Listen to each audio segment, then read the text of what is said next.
Oi, pessoal! Estamos aqui para mais uma aula. Hoje nós vamos falar sobre metabolização do etanol, que é o álcool, né? Então, nós tivemos essa aula preparada pela professora doutora Surama de Freitas Zanini, que é professora aqui da UFES. E o monitor que nos ajudou também é o Douglas, que tem colaborado bastante conosco. Então, vamos à aula. Etanol.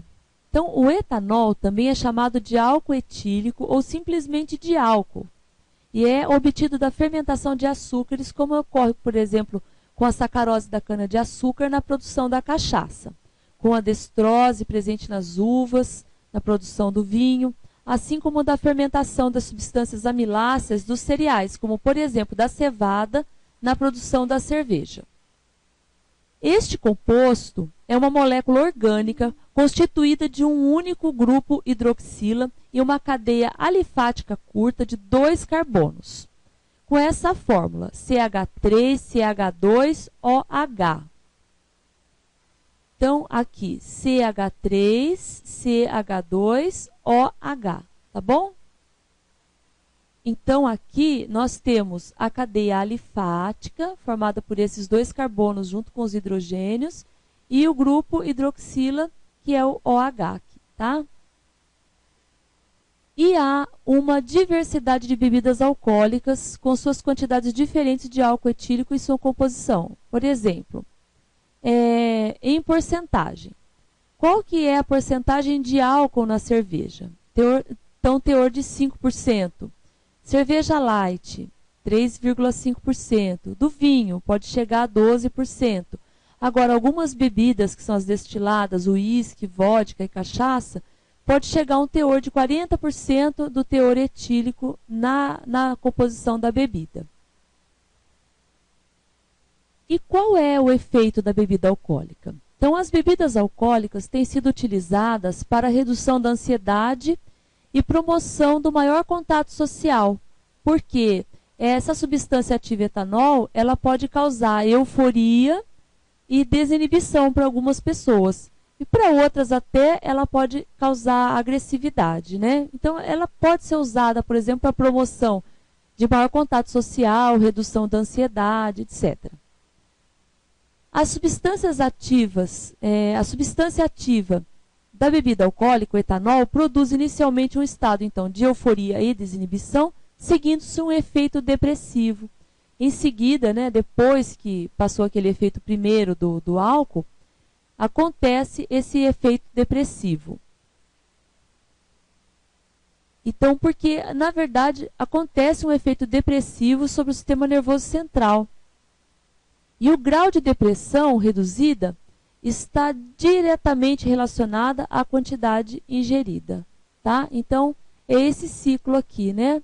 Substância ativa etanol, euforia e desinibição, depois vem o efeito depressivo, e isso aqui está relacionado com a quantidade ingerida. Como é que se dá, então, a absorção do etanol? Então, por se tratar de uma molécula pequena, de baixo peso molecular, solúvel em água e também solúvel em lipídios, a absorção do etanol se inicia na boca. Passa ao longo do esôfago, estômago, mas é preferencialmente absorvida no intestino delgado e cólon, por difusão, sem sofrer nenhum processo de digestão. E ela vai se distribuindo rapidamente pelo corpo, sem necessidade de enzimas para a sua digestão e absorção. Então, é interessante a gente pensar isso, né? Que ela é absorvida diretamente, sem passar pelo processo digestivo, com absorção nas mucosas, esôfago e estômago, intestino delgado e cólon. E é interessante também a gente lembrar que essa questão das mucosas e da boca, desse contato de etanol com a mucosa na boca, ela pode causar câncer, porque as bactérias da boca também são metabolizadoras do álcool e acabam metabolizando o álcool num dos compostos cancerígenos, que é o acetaldeído, tá? E a velocidade de absorção no estômago vai depender da quantidade consumida, da concentração do etanol na bebida, né? Da velocidade do consumo, do pH do meio e do estado de vacuidade ou repressão do estômago, ou seja, se o estômago está vazio ou se o estômago está cheio. Então, isso pode variar em torno de 2 a 6 horas. Já no intestino delgado, a absorção é extremamente rápida, e independente da concentração de etanol ou da presença de alimentos. Tá? Então, nós temos essas duas condições. Né? No estômago, variando de 2 a 6 horas, e depois no intestino delgado, que independe se tem alimento ou não, ela é absorvida de qualquer maneira. E o metabolismo do etanol? Então, de novo, nós vamos falar aqui do fígado, que é o órgão central do metabolismo, né? O fígado, então, ele é considerado o órgão central do metabolismo, pois todos os nutrientes que são ingeridos e absorvidos são transportados para o fígado, exceto parte dos ácidos graxos de cadeia longa e vitaminas lipossolúveis, que não são levadas ao fígado, né? Sendo assim, após a ingestão, o etanol é absorvido e passa por vários processos de metabolização para a sua detoxificação no organismo humano. Uma quantidade insignificante do etanol é excretado pela urina. A excreção e metabolização e biotransformação mais importante é a de oxidação do etanol em acetaldeído, como eu já falei. Tá? Então, o acetaldeído é o metabólito do etanol. E daí? Em acetato depois. Então, primeiro o etanol, depois acetaldeído e depois passa a acetato. Então, tudo isso vai acontecer no fígado e envolve as enzimas de metabolização, a álcool-desidrogenase e a aldeído-desidrogenase. Embora também possa ocorrer nas células do estômago, né, é no fígado que a maior parte do etanol ingerido se converte em acetato e assim o álcool é essencialmente detoxificado no fígado. Tá? Então vamos lá, pessoal. Etanol é transformado em aldeído, né, acetaldeído, e depois o acetaldeído em acetato. Então, a transformação do etanol em acetaldeído se dá pela enzima álcool-desidrogenase, que é extremamente variável. Ela pode ser rápida em alguns indivíduos e mais lenta em outros indivíduos. Existem questões raciais envolvendo esse metabolismo. Por exemplo, os japoneses podem ter defeito nesse processo de metabolização aqui, tá? E podem, assim, ficar vermelhos, ter, assim, algumas reações ao consumo do álcool, tá? E a acetaldeído, a acetato é a aldeído desidrogenase, né? Então, vamos lá. O acetaldeído gerado a partir da detoxificação do etanol no organismo entra na mitocôndria. Lembra da mitocôndria dentro da célula? Tá? Que é aquela organela de respiração celular, né? Isso dentro do fígado, nos hepatócitos, tá? E por ação catalítica da aldeído desidrogenase, ocorre a oxidação do acetaldeído a acetato. Acetato é aquele vinagre já, né? Até aquele cheiro do dia seguinte, que a pessoa fica com aquele cheiro de vinagre. É o acetato que é produzido. A maior parte do acetato formado no fígado é transportado para o plasma sanguíneo, produzindo acidose metabólica. Ou ainda pode ser capturado pelas células do tecido extrahepático e utilizado como um composto energético, tá? Que vai ser utilizado pela via acetilcoenzima A. Mas isso não importa muito para a gente. O que importa é que essa acidose metabólica, ela pode levar à cirrose no fígado, tá? Por quê? Tanto o acetaldeído como o acetato, eles são compostos que fazem mal ao organismo. Esse daqui é um produto cancerígeno, o acetaldeído.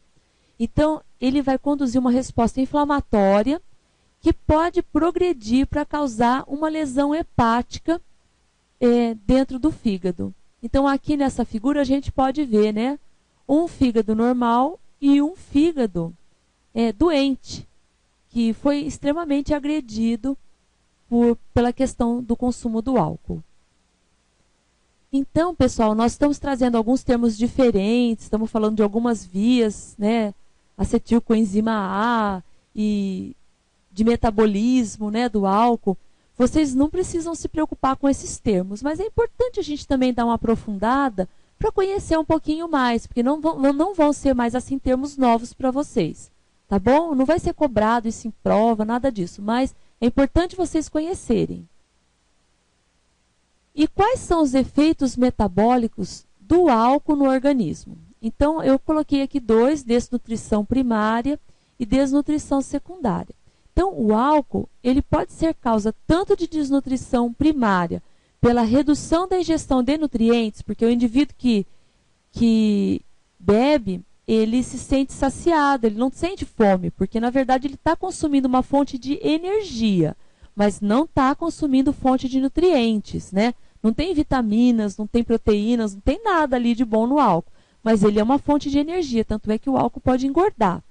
Mas nesse indivíduo que bebe, então acontece a desnutrição primária pela redução de ingestão de nutrientes. Ele deixa de consumir outras coisas. Como também de desnutrição secundária por comprometer a digestão e absorção dos nutrientes. Então, são duas fontes de desnutrição. Uma pela falta de ingestão dos alimentos e a outra pelo comprometimento na digestão e absorção dos nutrientes. E por sua agressão celular, que é decorrente de sua citotoxicidade, né? O álcool ele é tóxico ao organismo. Então, em indivíduos que consomem grandes quantidades de bebida alcoólica, o etanol pode representar uma parte significativa da ingesta energética total do indivíduo. Porém, sua utilização é restrita à produção de energia. Não vale para mais nada, só produção de energia. Essa situação associada ao fato de as bebidas alcoólicas destiladas não conterem outro tipo de nutriente e sua alta proporção na dieta pode ser causa direta de problemas nutricionais naquele indivíduo. Portanto, o etanol é utilizado como caloria vazia. Olha, esse termo é muito importante, caloria vazia. Ou seja, tem grande quantidade de energia que são convertidas em gordura, não podendo ser armazenadas na forma de glicogênio. Tá? Glicogênio, para quem não sabe, é uma molécula de acesso rápido que é armazenada dentro do fígado, é uma molécula energética, tá? Que é tipo assim, glicose mais glicose mais glicose mais glicose, tudo juntinho, tá bom? Então, além de ser caloria vazia, o álcool reduz o apetite, além de provocar danos na estrutura da mucosa do sistema digestório, como lesões hemorrágicas no duodeno, que podem comprometer a absorção adequada dos nutrientes presentes nos alimentos. Então, essa é uma relação importantíssima do indivíduo que é alcoólatra, né? O indivíduo fica desnutrido. Então, continuando aqui, né? Os efeitos metabólicos do álcool no organismo. Então, nós colocamos aqui disfunção sexual, disfunção hepática, anemia, edema, né, acúmulo de líquidos nos tecidos, e a esteatose hepática, que é o famoso fígado gorduroso. Ah, eu tenho gordura no fígado, né? Então, o uso abusivo de bebidas alcoólicas pode reduzir os níveis sanguíneos de testosterona, resultando em disfunção sexual. Ah, isso os homens não sabiam, né? Então, a testosterona é essencial para a espermatogênese. De acordo com os autores, os transtornos da espermatogênese são alterações mais frequentes observadas na infertilidade masculina. Um estudo realizado por alguns autores indicam a ocorrência de disfunção hepática em alcoolistas crônicos, devido a lesões causadas diretamente por deficiências nutritivas associadas ao alcoolismo, já que é nesse órgão que ocorre a maior parte do metabolismo do álcool. Como consequência dessas deficiências, esses pacientes apresentam usualmente anemia, edema, que é o acúmulo de líquido nos tecidos, e a esteatose hepática, que é o famoso fígado gorduroso. Então, aqui está mostrando essas bolinhas brancas aqui, são as células adiposas, aqui, são a gordura, na verdade, dentro do fígado. Tá? Então, vamos falar um pouquinho mais sobre os efeitos metabólicos do álcool no organismo, né? E lesão hepática. Então, temos a esteatose hepática, a hepatite alcoólica e a cirrose hepática, que nós vamos falar um pouquinho mais agora. A lesão hepática pelo consumo excessivo do álcool etílico, então, ocorre em 3 estágios, sendo o primeiro o desenvolvimento do fígado gorduroso, tá? Que é a esteatose hepática. E ela é devida ao acúmulo de triacilgliceróis causados pelo excesso de NAD, NADH. No segundo estágio, a hepatite alcoólica ocorre, na verdade, pela morte de grupos de células hepáticas, resultando em inflamação do órgão.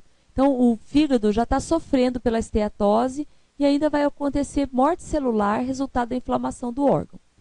E no terceiro estágio, conhecido como cirrose hepática, ocorre a produção de estruturas fibrosas e tecidos cicatriciais ao redor das células mortas, o que então bloqueia muitas funções bioquímicas no fígado.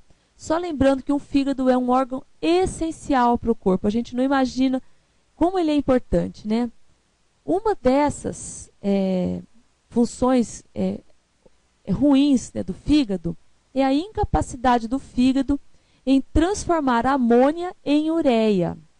Então, estas ficam elevadas no sangue, o que é altamente tóxico ao sistema nervoso, causando até mesmo coma e a morte do indivíduo. Então, pessoal, essa é a parte 1 da aula, depois nós vamos ter a parte 2, tá? Só lembrando que essa revisão sobre metabolismo do etanol foi feita pela professora Surama Freitas Zanini, que é aqui da Universidade Federal do Espírito Santo, do CCA, né, Centro de Ciências Agrárias de Alegre. E nós esperamos construir algo de bom com vocês. Vocês poderão tirar outras dúvidas no fórum, no chat ou ainda por e-mail. Essa é a mensagem da Rede do Bem para Todos. Faça a sua parte para um mundo melhor. Faça a diferença.